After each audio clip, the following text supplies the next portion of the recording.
Because I always believed that agriculture was our greatest indigenous industry and that it had a great future.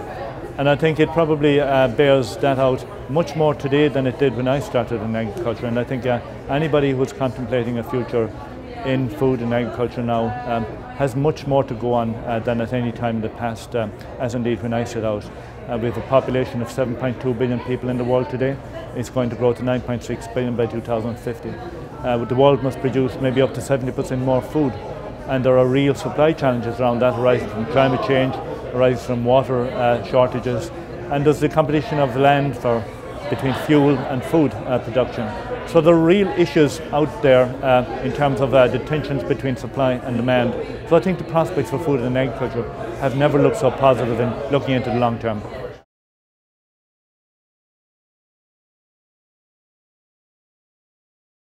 Well, I've been Chief Executive of Bord Bia now for 10 years. Prior to that, I have served the organisation for 7 years during the 1990s in the UK in our London office when I was European Director looking after all of our European markets. Prior to that, in the 1980s, I served in our Düsseldorf office in Germany. And so it's been a huge experience for me. I've spent 11 years out in the marketplace, and that has been a fantastic experience for me personally and a very enriching one as well.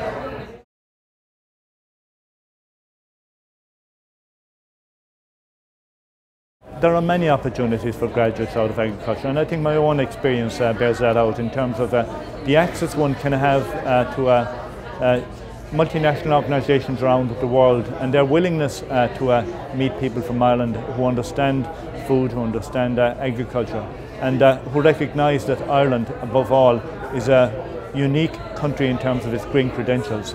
A degree in agriculture out of University College Dublin is a real passport to success, I believe, in the international marketplace.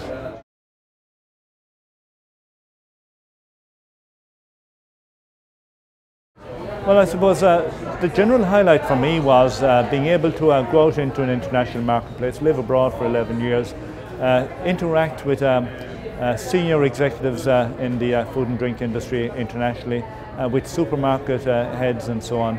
And the learning experience that comes with that has been a real highlight for me.